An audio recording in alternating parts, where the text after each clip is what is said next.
Chapter 11. The Mystery of Sex, Transmutation, the 10th Step Toward Riches. The meaning of the word transmute is, in simple language, the changing or transferring of one element or form of energy into another. The emotion of sex brings into being a state of mind.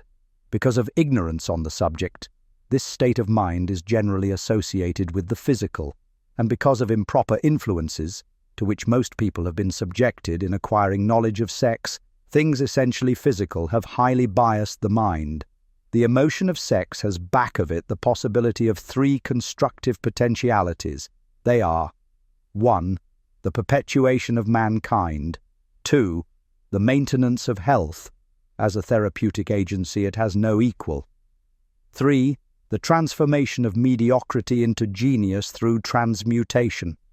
Sex transmutation is simple and easily explained. It means the switching of the mind from thoughts of physical expression to thoughts of some other nature. Sex desire is the most powerful of human desires. When driven by this desire, men develop keenness of imagination, courage, willpower, persistence, and creative ability unknown to them at other times. So strong and impelling is the desire for sexual contact that men freely run the risk of life and reputation to indulge it. When harnessed and redirected along other lines, this motivating force maintains all of its attributes of keenness of imagination, courage, etc., which may be used as powerful creative forces in literature, art, or in any other profession or calling, including, of course, the accumulation of riches. The transmutation of sex energy calls for the exercise of willpower, to be sure, but the reward is worth the effort. The desire for sexual expression is inborn and natural. The desire cannot and should not be submerged or eliminated, but it should be given an outlet through forms of expression which enrich the body, mind, and spirit of man. If not given this form of outlet through transmutation, it will seek outlets through purely physical channels. A river may be dammed and its water controlled for a time, but eventually it will force an outlet. The same is true of the emotion of sex. It may be submerged and controlled for a time, but its very nature causes it to be ever seeking means of expression. If it is not transmuted into some creative effort, it will find a less worthy outlet. Fortunate indeed is the person who has discovered how to give sex emotion an outlet through some form of creative effort, for he has, by that discovery, lifted himself to the status of a genius. Scientific research has disclosed these significant facts. 1. The men of greatest achievement are men with highly developed sex natures, men who have learned the art of sex transmutation. 2. The men who have accumulated great fortunes and achieved outstanding recognition in literature, art, industry, architecture, and the professions were motivated by the influence of a woman. The research from which these astounding discoveries were made went back through the pages of biography and history for more than 2,000 years. Wherever there was evidence available in connection with the lives of men and women of great achievement, it indicated most convincingly that they possessed highly developed sex natures.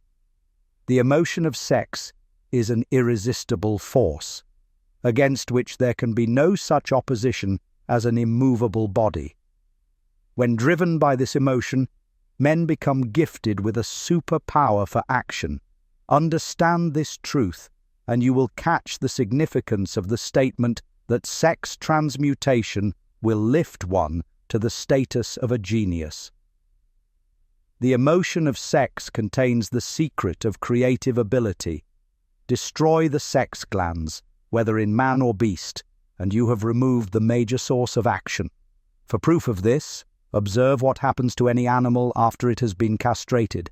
A bull becomes as docile as a cow after it has been altered sexually. Sex alteration takes out of the male, whether man or beast, all the fight that was in him. Sex alteration of the female has the same effect. The 10 mind stimuli. The human mind responds to stimuli, through which it may be keyed up to high rates of vibration, known as enthusiasm, creative imagination, intense desire, etc. The stimuli to which the mind responds most freely are 1. The desire for sex expression. 2. Love. 3. A burning desire for fame, power, or financial gain, money. 4. Music. 5. Friendship between either those of the same sex or those of the opposite sex. 6. A mastermind alliance based upon the harmony of two or more people who ally themselves for spiritual or temporal advancement. 7. Mutual suffering, such as that experienced by people who are persecuted. 8. Autosuggestion. 9. Fear. 10. Narcotics and alcohol. The desire for sex expression comes at the head of the list of stimuli which most effectively step up the vibrations of the mind and start the wheels of physical action. 8 of these stimuli are natural and constructive. 2 are destructive. The list is here presented for the purpose of enabling you to make a comparative study of the major sources of mind stimulation.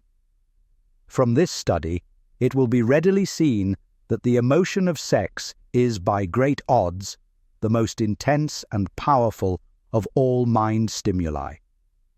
This comparison is necessary as a foundation for proof of the statement that transmutation of sex energy may lift one to the status of a genius.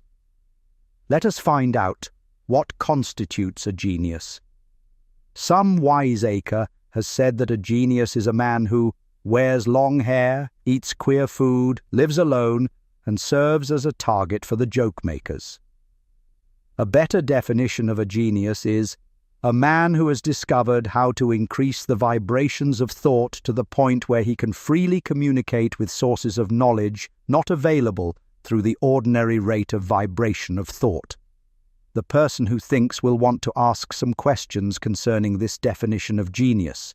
The first question will be, how may one communicate with sources of knowledge which are not available through the ordinary rate of vibration of thought?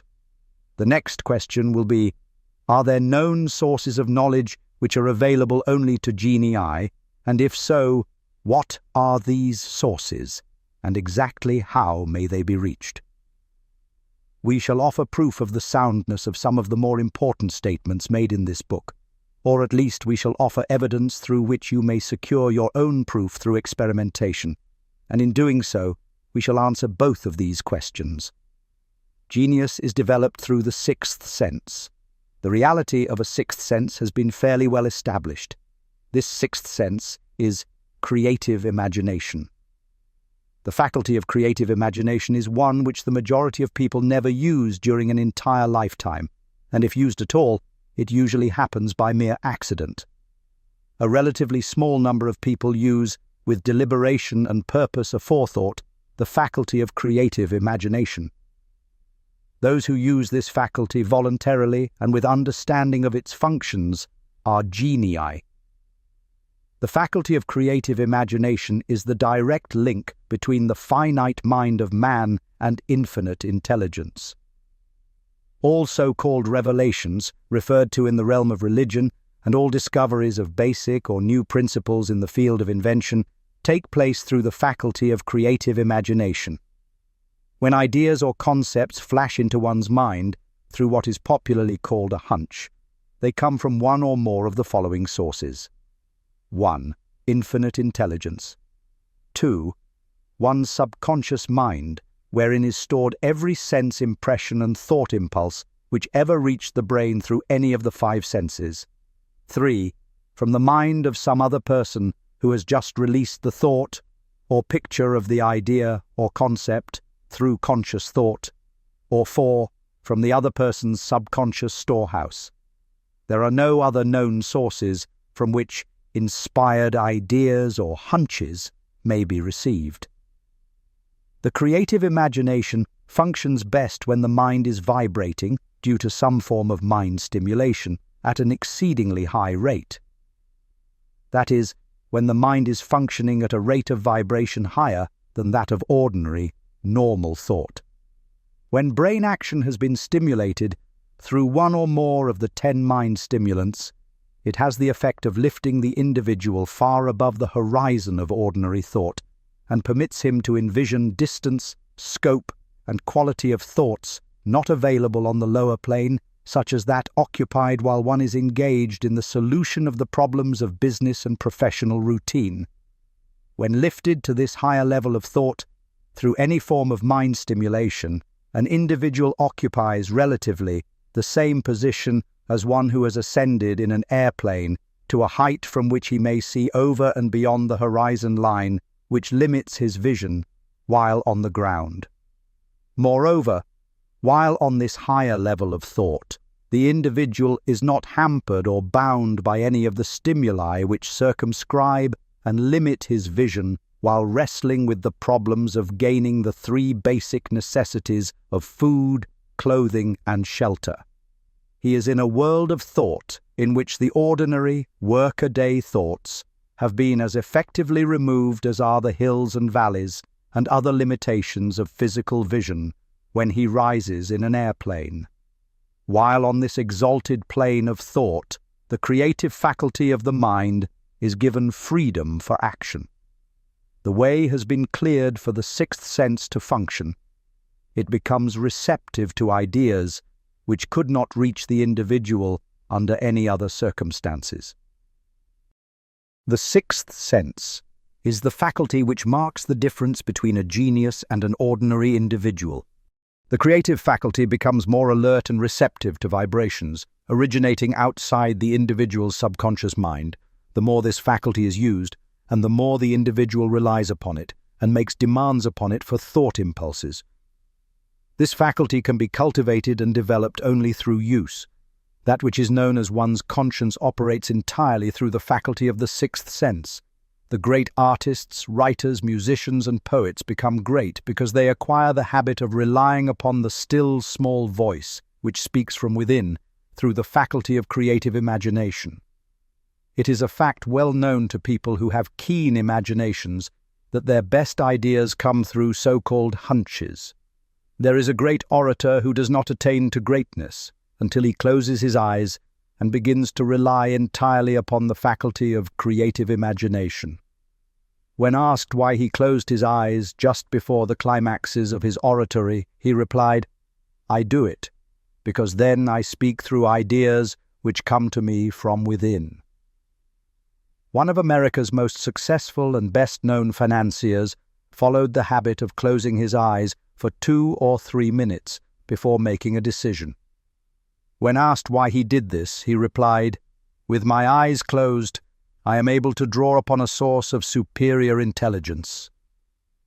The late Dr. Elmer R. Gates of Chevy Chase, Maryland, created more than 200 useful patents, many of them basic, through the process of cultivating and using the creative faculty. His method is both significant and interesting to one interested in attaining to the status of genius, in which category Dr. Gates unquestionably belonged. Dr. Gates was one of the really great, though less publicized scientists of the world. In his laboratory, he had what he called his personal communication room. It was practically soundproof, and so arranged that all light could be shut out. It was equipped with a small table, on which he kept a pad of writing paper. In front of the table, on the wall, was an electric push button, which controlled the lights. When Dr. Gates desired to draw upon the forces available to him through his creative imagination, he would go into this room, seat himself at the table, shut off the lights, and concentrate upon the known factors of the invention on which he was working, remaining in that position until ideas began to flash into his mind in connection with the unknown factors of the invention. On one occasion, ideas came through so fast that he was forced to write for almost 3 hours. When the thoughts stopped flowing and he examined his notes, he found they contained a minute description of principles which bade, not a parallel among the known data of the scientific world. Moreover, the answer to his problem was intelligently presented in those notes. In this manner, Dr. Gates completed over 200 patents, which had been begun, but not completed, by half-baked brains. Evidence of the truth of this statement is in the United States Patent Office. Dr. Gates earned his living by sitting for ideas for individuals and corporations. Some of the largest corporations in America paid him substantial fees by the hour for sitting for ideas. The reasoning faculty is often faulty because it is largely guided by one's accumulated experience. Not all knowledge, which one accumulates through experience, is accurate. Ideas received through the creative faculty are much more reliable, for the reason that they come from sources more reliable than any which are available to the reasoning faculty of the mind. The major difference between the genius and the ordinary crank inventor may be found in the fact that the genius works through his faculty of creative imagination, while the crank knows nothing of this faculty. The scientific inventor, such as Mr. Edison and Dr. Gates, makes use of both the synthetic and the creative faculties of imagination. For example, the scientific inventor, or genius, begins an invention by organizing and combining the known ideas or principles accumulated through experience through the synthetic faculty, the reasoning faculty. If he finds this accumulated knowledge to be insufficient for the completion of his invention, he then draws upon the sources of knowledge available to him through his creative faculty. The method by which he does this varies with the individual, but this is the sum and substance of his procedure. 1. He stimulates his mind so that it vibrates on a higher-than-average plane, using one or more of the 10 mind stimulants or some other stimulant of his choice. 2. He concentrates upon the known factors, the finished part, of his invention, and creates in his mind a perfect picture of unknown factors, the unfinished part, of his invention. He holds this picture in mind until it has been taken over by the subconscious mind, then relaxes by clearing his mind of all thought, and waits for his answer to flash into his mind. Sometimes the results are both definite and immediate. At other times the results are negative, depending upon the state of development of the sixth sense, or creative faculty. Mr. Edison tried out more than 10,000 different combinations of ideas through the synthetic faculty of his imagination before he tuned in through the creative faculty and got the answer which perfected the incandescent light. His experience was similar when he produced the talking machine. There is plenty of reliable evidence that the faculty of creative imagination exists.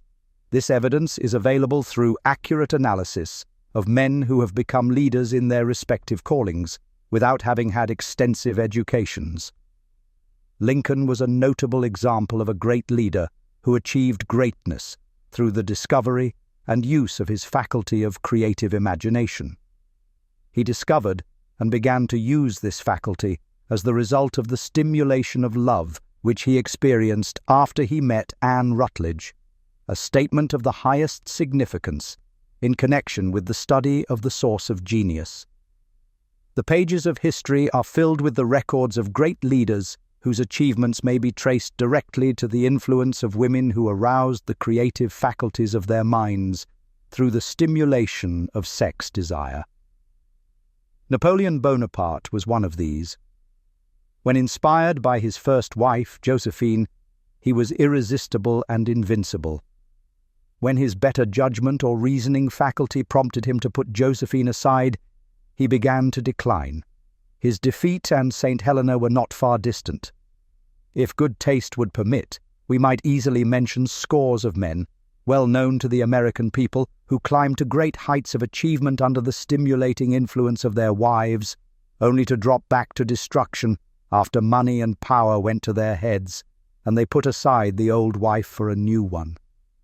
Napoleon was not the only man to discover that sex influence from the right source is more powerful than any substitute of expediency which may be created by mere reason. The human mind responds to stimulation. Among the greatest and most powerful of these stimuli is the urge of sex. When harnessed and transmuted, this driving force is capable of lifting men into that higher sphere of thought which enables them to master the sources of worry and petty annoyance which beset their pathway on the lower plane. Unfortunately, only the genii have made the discovery. Others have accepted the experience of sex urge without discovering one of its major potentialities, a fact which accounts for the great number of others as compared to the limited number of genii. For the purpose of refreshing the memory, in connection with the facts available from the biographies of certain men, we here present the names of a few men of outstanding achievement, each of whom was known to have been of a highly sexed nature. The genius which was theirs undoubtedly found its source of power in transmuted sex energy. George Washington, Napoleon Bonaparte, William Shakespeare, Abraham Lincoln, Ralph Waldo Emerson, Robert Burns, Thomas Jefferson, Elbert Hubbard, Elbert H. Gary, Oscar Wilde, Woodrow Wilson, John H. Patterson, Andrew Jackson, Enrico Caruso. Your own knowledge of biography will enable you to add to this list. Find, if you can, a single man in all history of civilization who achieved outstanding success in any calling, who was not driven by a well-developed sex nature. If you do not wish to rely upon biographies of men not now living, take inventory of those whom you know to be men of great achievement, and see if you can find one among them who is not highly sexed. Sex energy is the creative energy of all genii. There never has been, and never will be, a great leader, builder, or artist lacking in this driving force of sex. Surely no one will misunderstand these statements to mean that all who are highly sexed are genii. Man attains to the status of a genius only when and if he stimulates his mind so that it draws upon the forces available through the creative faculty of the imagination. Chief among the stimuli with which this stepping up of the vibrations may be produced is sex energy. The mere possession of this energy is not sufficient to produce a genius. The energy must be transmuted from desire for physical contact into some other form of desire and action before it will lift one to the status of a genius. Far from becoming genii because of great sex desires, the majority of men lower themselves through misunderstanding and misuse of this great force to the status of the lower animals. Why men seldom succeed before 40. I discovered from the analysis of over 25,000 people that men who succeed in an outstanding way seldom do so before the age of 40, and more often they do not strike their real pace until they are well beyond the age of 50. This fact was so astounding that it prompted me to go into the study of its cause most carefully, carrying the investigation over a period of more than 12 years. This study disclosed the fact that the major reason why the majority of men who succeed do not begin to do so before the age of 40 to 50 is their tendency to dissipate their energies through overindulgence in physical expression of the emotion of sex. The majority of men never learn that the urge of sex has other possibilities, which far transcend in importance that of mere physical expression. The majority of those who make this discovery do so after having wasted many years at a period when the sex energy is at its height, prior to the age of 45 to 50. This usually is followed by noteworthy achievement. The lives of many men up to and sometimes well past the age of 40 reflect a continued dissipation of energies, which could have been more profitably turned into better channels. Their finer and more powerful emotions are sown wildly to the four winds.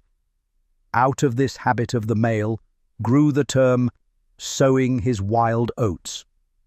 The desire for sexual expression is by far the strongest and most impelling of all the human emotions, and for this very reason this desire, when harnessed and transmuted into action other than that of physical expression, may raise one to the status of a genius.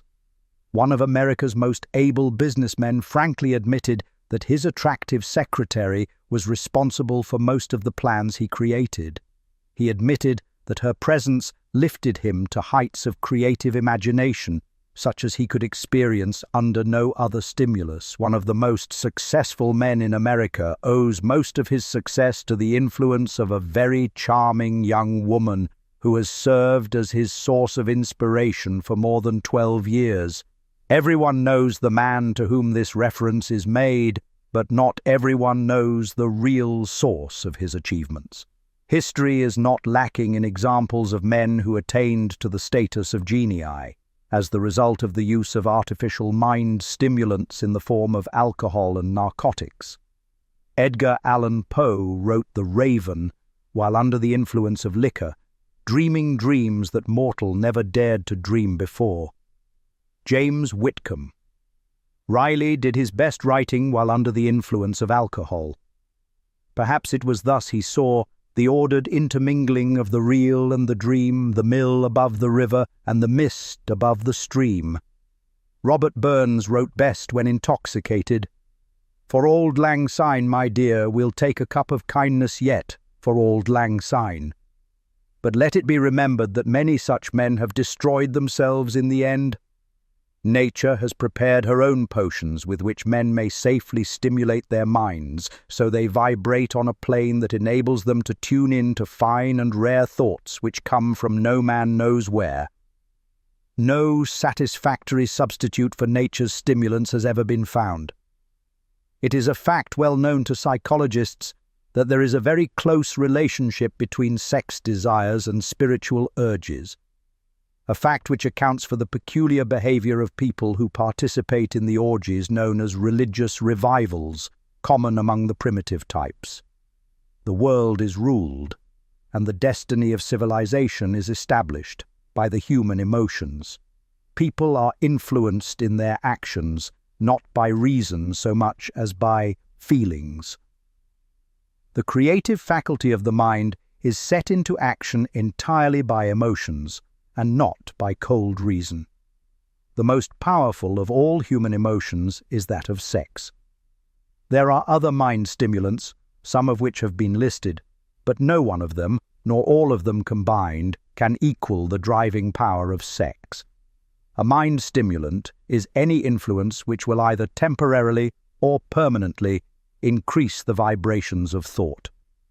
The 10 major stimulants described are those most commonly resorted to. Through these sources one may commune with infinite intelligence, or enter at will the storehouse of the subconscious mind, either one's own or that of another person, a procedure which is all there is of genius. A teacher who has trained and directed the efforts of more than 30,000 salespeople made the astounding discovery that highly sexed men are the most efficient salesmen. The explanation is that the factor of personality known as personal magnetism is nothing more nor less than sex energy. Highly sexed people always have a plentiful supply of magnetism. Through cultivation and understanding, this vital force may be drawn upon and used to great advantage in the relationships between people. This energy may be communicated to others through the following media. 1. The handshake. The touch of the hand indicates instantly the presence of magnetism or the lack of it. 2. The tone of voice. Magnetism, or sex energy, is the factor with which the voice may be colored or made musical and charming. 3. Posture and carriage of the body. Highly sexed people move briskly and with grace and ease. 4. The vibrations of thought. Highly sexed people mix the emotion of sex with their thoughts, or may do so at will, and in that way may influence those around them. 5. Body adornment. People who are highly sexed are usually very careful about their personal appearance. They usually select clothing of a style becoming to their personality, physique, complexion, etc. When employing salesmen, the more capable sales manager looks for the quality of personal magnetism as the first requirement of a salesman. People who lack sex energy will never become enthusiastic nor inspire others with enthusiasm, and enthusiasm is one of the most important requisites in salesmanship, no matter what one is selling. The public speaker, orator, preacher, lawyer, or salesman who is lacking in sex energy is a flop, as far as being able to influence others is concerned. Couple with this the fact that most people can be influenced only through an appeal to their emotions, and you will understand the importance of sex energy as a part of the salesman's native ability. Master salesmen attain the status of mastery in selling because they, either consciously or unconsciously, transmute the energy of sex into sales enthusiasm. In this statement may be found a very practical suggestion as to the actual meaning of sex transmutation. The salesman who knows how to take his mind off the subject of sex and direct it in sales effort with as much enthusiasm and determination as he would apply to its original purpose has acquired the art of sex transmutation, whether he knows it or not. The majority of salesmen who transmute their sex energy do so without being in the least aware of what they are doing or how they are doing it. Transmutation of sex energy calls for more willpower than the average person cares to use for this purpose. Those who find it difficult to summon willpower sufficient for transmutation may gradually acquire this ability. Though this requires willpower, the reward for the practice is more than worth the effort. The entire subject of sex is one with which the majority of people appear to be unpardonably ignorant. The urge of sex has been grossly misunderstood, slandered, and burlesqued by the ignorant and the evil-minded, for so long that the very word sex is seldom used in polite society. Men and women who are known to be blessed, yes, blessed with highly sexed natures, are usually looked upon as being people who will bear watching. Instead of being called blessed, they are usually called cursed. Millions of people, even in this age of enlightenment, have inferiority complexes which they developed because of this false belief that a highly sexed nature is a curse. These statements of the virtue of sex energy should not be construed as justification for the libertine. The emotion of sex is a virtue only when used intelligently and with discrimination. It may be misused, and often is, to such an extent that it debases instead of enriches both body and mind. The better use of this power is the burden of this chapter. It seemed quite significant to the author when he made the discovery that practically every great leader whom he had the privilege of analyzing was a man whose achievements were largely inspired by a woman. In many instances, the woman in the case was a modest, self-denying wife, of whom the public had heard but little or nothing. In a few instances, the source of inspiration has been traced to the other woman. Perhaps such cases may not be entirely unknown to you. Intemperance in sex habits is just as detrimental as intemperance in habits of drinking and eating. In this age in which we live, an age which began with the World War, intemperance in habits of sex is common. This orgy of indulgence may account for the shortage of great leaders. No man can avail himself of the forces of his creative imagination while dissipating them. Man is the only creature on earth which violates nature's purpose in this connection. Every other animal indulges its sex nature in moderation and with purpose which harmonizes with the laws of nature. Every other animal responds to the call of sex only in season. Man's inclination is to declare open season. Every intelligent person knows that stimulation in excess through alcoholic drink and narcotics is a form of intemperance which destroys the vital organs of the body, including the brain. Not every person knows, however, that overindulgence in sex expression may become a habit as destructive and as detrimental to creative effort as narcotics or liquor. A sex madman is not essentially different than a dope madman. Both have lost control over their faculties of reason and willpower. Sexual overindulgence may not only destroy reason and willpower, but it may also lead to either temporary or permanent insanity. Many cases of hypochondria, imaginary illness, grow out of habits developed in ignorance of the true function of sex. From these brief references to the subject, it may be readily seen that ignorance on the subject of sex transmutation forces stupendous penalties upon the ignorant on the one hand, and withholds from them equally stupendous benefits on the other. Widespread ignorance on the subject of sex is due to the fact that the subject has been surrounded with mystery and beclouded by dark silence. The conspiracy of mystery and silence has had the same effect upon the minds of young people that the psychology of prohibition had. The result has been increased curiosity and desire to acquire more knowledge on this verboten subject, and to the shame of all lawmakers and most physicians, by training best qualified to educate youth on that subject, information has not been easily available. Seldom does an individual enter upon highly creative effort in any field of endeavor before the age of 40. The average man reaches the period of his greatest capacity to create between 40 and 60. These statements are based upon analysis of thousands of men and women who have been carefully observed. They should be encouraging to those who fail to arrive before the age of 40, and to those who become frightened at the approach of old age around the 40-year mark. The years between 40 and 50 are, as a rule, the most fruitful. Man should approach this age not with fear and trembling, but with hope and eager anticipation. If you want evidence that most men do not begin to do their best work before the age of 40, study the records of the most successful men known to the American people, and you will find it. Henry Ford had not hit his pace of achievement until he had passed the age of 40. Andrew Carnegie was well past 40 before he began to reap the reward of his efforts. James J. Hill was still running a telegraph key at the age of 40. His stupendous achievements took place after that age. Biographies of American industrialists and financiers are filled with evidence that the period from 40 to 60 is the most productive age of man.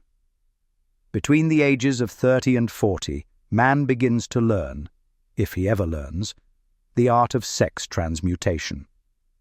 This discovery is generally accidental, and more often than otherwise, the man who makes it is totally unconscious of his discovery. He may observe that his powers of achievement have increased around the age of 35 to 40, but in most cases he is not familiar with the cause of this change, that nature begins to harmonize the emotions of love and sex in the individual between the ages of 30 and 40, so that he may draw upon these great forces and apply them jointly as stimuli to action. Sex alone is a mighty urge to action, but its forces are like a cyclone. They are often uncontrollable. When the emotion of love begins to mix itself with the emotion of sex, the result is calmness of purpose, poise, accuracy of judgment, and balance. What person who has attained to the age of 40 is so unfortunate as to be unable to analyze these statements and to corroborate them by his own experience? When driven by his desire to please a woman, based solely upon the emotion of sex, a man may be, and usually is, capable of great achievement, but his actions may be disorganized, distorted, and totally destructive. When driven by his desire to please a woman, based upon the motive of sex alone, a man may steal, cheat, and even commit murder. But when the emotion of love is mixed with the emotion of sex, that same man will guide his actions with more sanity, balance, and reason. Criminologists have discovered that the most hardened criminals can be reformed through the influence of a woman's love. There is no record of a criminal having been reformed solely through the sex influence. These facts are well known, but their cause is not. Reformation comes, if at all, through the heart, or the emotional side of man, not through his head or reasoning side. Reformation means a change of heart. It does not mean a change of head. A man may, because of reason, make certain changes in his personal conduct to avoid the consequences of undesirable effects, but genuine reformation comes only through a change of heart through a desire to change. Love, romance, and sex are all emotions capable of driving men to heights of superachievement. Love is the emotion which serves as a safety valve and ensures balance, poise, and constructive effort. When combined, these three emotions may lift one to an altitude of a genius. There are genii, however, who know but little of the emotion of love. Most of them may be found engaged in some form of action which is destructive, or at least not based upon justice and fairness toward others. If good taste would permit, a dozen genii could be named in the field of industry and finance who ride ruthlessly over the rights of their fellow men. They seem totally lacking in conscience. The reader can easily supply his own list of such men. The emotions are states of mind. Nature has provided man with a chemistry of the mind, which operates in a manner similar to the principles of chemistry of matter. It is a well-known fact that, through the aid of chemistry of matter, a chemist may create a deadly poison by mixing certain elements, none of which are in themselves harmful in the right proportions. The emotions may likewise be combined so as to create a deadly poison. The emotions of sex and jealousy, when mixed, may turn a person into an insane beast. The presence of any one or more of the destructive emotions in the human mind, through the chemistry of the mind, sets up a poison which may destroy one's sense of justice and fairness. In extreme cases, the presence of any combination of these emotions in the mind may destroy one's reason. The road to genius consists of the development, control, and use of sex, love, and romance. Briefly, the process may be stated as follows. Encourage the presence of these emotions as the dominating thoughts in one's mind, and discourage the presence of all the destructive emotions. The mind is a creature of habit. It thrives upon the dominating thoughts fed it. Through the faculty of willpower, one may discourage the presence of any emotion and encourage the presence of any other. Control of the mind through the power of will is not difficult. Control comes from persistence and habit. The secret of control lies in understanding the process of transmutation. When any negative emotion presents itself in one's mind, it can be transmuted into a positive or constructive emotion by the simple procedure of changing one's thoughts. There is no other road to genius than through voluntary self-effort.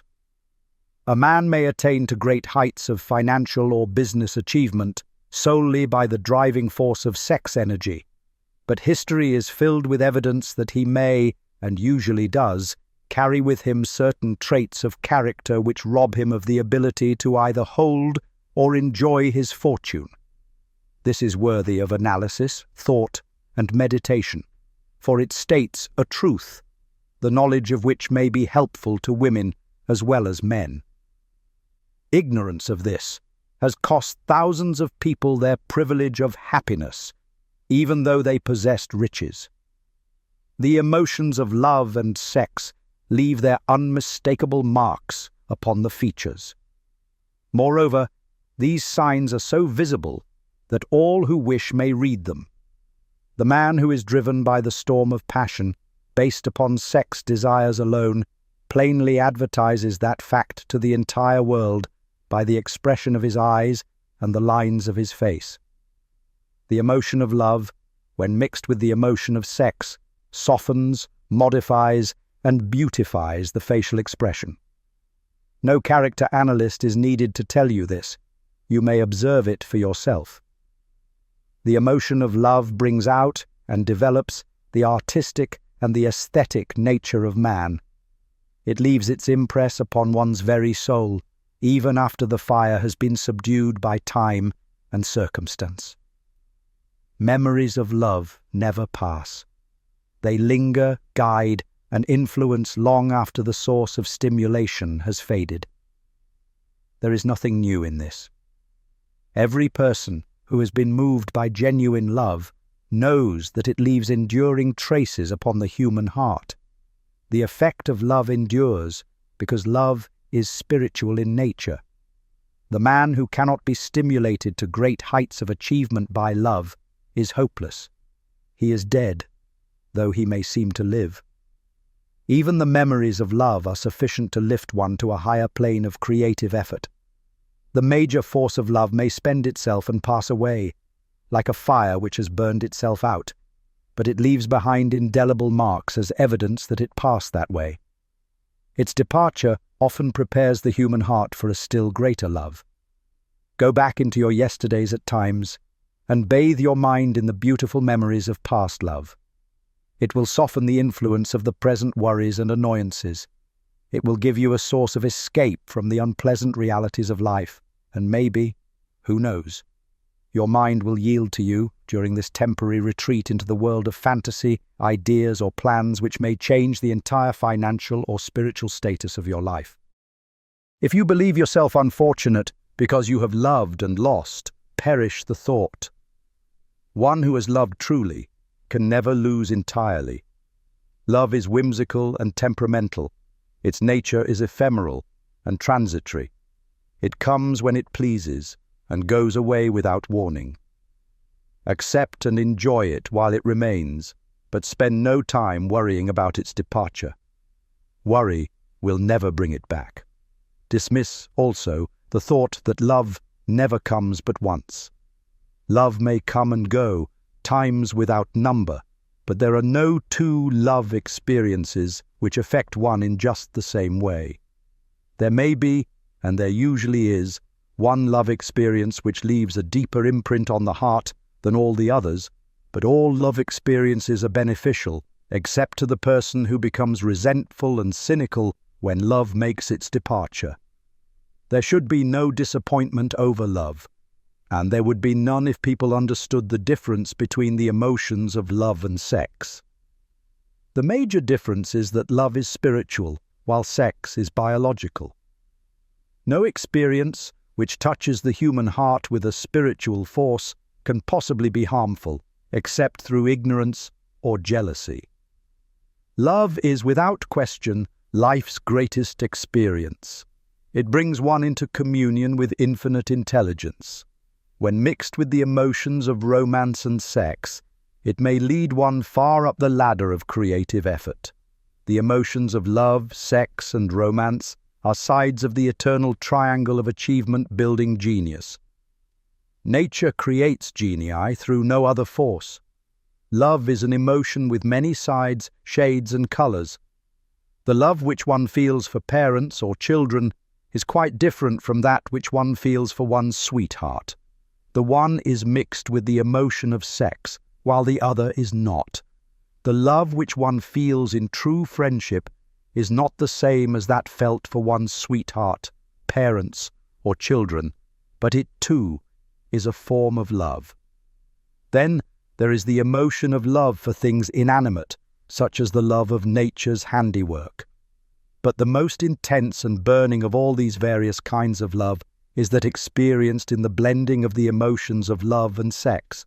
Marriages not blessed with the eternal affinity of love, properly balanced and proportioned with sex, cannot be happy ones and seldom endure. Love alone will not bring happiness in marriage, nor will sex alone. When these two beautiful emotions are blended, marriage may bring about a state of mind closest to the spiritual that one may ever know on this earthly plane. When the emotion of romance is added to those of love and sex, the obstructions between the finite mind of man and infinite intelligence are removed. Then a genius has been born. What a different story is this than those usually associated with the emotion of sex. Here is an interpretation of the emotion which lifts it out of the commonplace and makes of it potter's clay in the hands of God, from which he fashions all that is beautiful and inspiring. It is an interpretation which would, when properly understood, bring harmony out of the chaos which exists in too many marriages. The disharmonies, often expressed in the form of nagging, may usually be traced to lack of knowledge on the subject of sex. Where love, romance, and the proper understanding of the emotion and function of sex abide, there is no disharmony, between married people. Fortunate is the husband whose wife understands the true relationship between the emotions of love, sex, and romance. When motivated by this holy triumvirate, no form of labor is burdensome, because even the most lowly form of effort takes on the nature of a labor of love. It is a very old saying that a man's wife may either make him or break him, but the reason is not always understood. The making and breaking is the result of the wife's understanding or lack of understanding of the emotions of love, sex, and romance. Despite the fact that men are polygamous by the very nature of their biological inheritance, it is true that no woman has as great an influence on a man as his wife, unless he is married to a woman totally unsuited to his nature. If a woman permits her husband to lose interest in her and become more interested in other women, it is usually because of her ignorance or indifference toward the subjects of sex, love, and romance. This statement presupposes, of course, that genuine love once existed between a man and his wife. The facts are equally applicable to a man who permits his wife's interest in him to die. Married people often bicker over a multitude of trivialities. If these are analyzed accurately, the real cause of the trouble will often be found to be indifference or ignorance on these subjects. Man's greatest motivating force is his desire to please woman. The hunter who excelled during prehistoric days, before the dawn of civilization, did so because of his desire to appear great in the eyes of woman.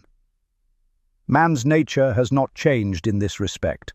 The hunter of today brings home no skins of wild animals, but he indicates his desire for her favor by supplying fine clothes, motor cars, and wealth. Man has the same desire to please woman that he had before the dawn of civilization. The only thing that has changed is his method of pleasing. Men who accumulate large fortunes and attain to great heights of power and fame do so mainly to satisfy their desire to please women. Take women out of their lives, and great wealth would be useless to most men. It is this inherent desire of man to please woman which gives woman the power to make or break a man. The woman who understands man's nature and tactfully caters to it need have no fear of competition from other women. Men may be giants with indomitable willpower when dealing with other men, but they are easily managed by the women of their choice. Most men will not admit that they are easily influenced by the women they prefer, because it is in the nature of the male to want to be recognized as the stronger of the species. Moreover, the intelligent woman recognizes this manly trait, and very wisely makes no issue of it. Some men know that they are being influenced by the women of their choice, their wives, sweethearts, mothers, or sisters. But they tactfully refrain from rebelling against the influence because they are intelligent enough to know that no man is happy or complete without the modifying influence of the right woman. The man who does not recognize this important truth deprives himself of the power which has done more to help men achieve success than all other forces combined.